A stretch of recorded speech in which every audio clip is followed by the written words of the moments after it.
Veda kids channel.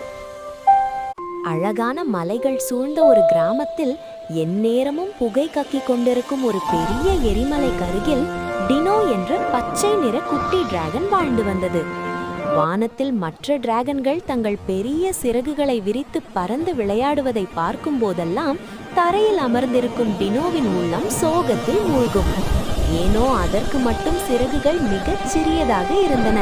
அதனால் மற்றவர்களைப் போல உயரே பறக்க முடியவில்லையே என்ற ஏக்கம் அதற்குள் இருந்தது. ஆனால் டினோ ஒருபோதும் தோல்வியை ஒப்புக்கொள்ள விரும்பவில்லை. ஒரு நாள் ஒரு பழைய துருப்பிடித்த சைக்கிளை கண்டெடுத்த டினோவிற்குள் ஒரு மின்னல் போன்ற யோசனை தோன்றியது. விடாமுயற்சியுடன் அந்த சைக்கிளில் மாய சிறகுகளை பொருத்தி கால்களால் மெல்ல மெல்ல மிதிக்கத் தொடங்கியது.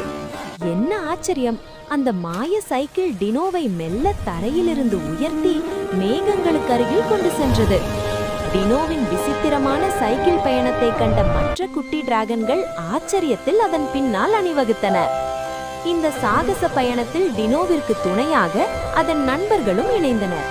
புத்திசாலி குரங்கான சிங்கி வானத்தில் சரியான பாதையை காட்டி வழி நடத்தியது. எப்போதும் உற்சாகம் தழும்பும் குட்டி கரடி மினி தன் சேட்டைகளால் அனைவரையும் சிரிக்க வைத்தது. அன்பான நாய் பப்பி டினோவின் ஒவ்வொரு வெற்றியையும் தன் வாலாட்டி முதல் ஆளாக பாராட்டி ஊக்கப்படுத்தியது.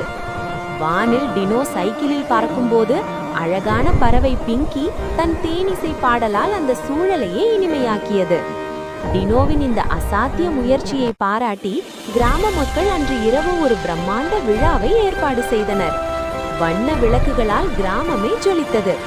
அன்று இரவு எரியும் எரிமலையின் வெளிச்சத்தில் டினோவும் அதன் நண்பர்களும் விடிய விடிய நடனமாடி மகிழ்ந்தனர். முயற்சி இருந்தால் வானம் கூட வசப்படும் என்பதை டினோ உலகுக்கு உரக்கச் சொன்னது.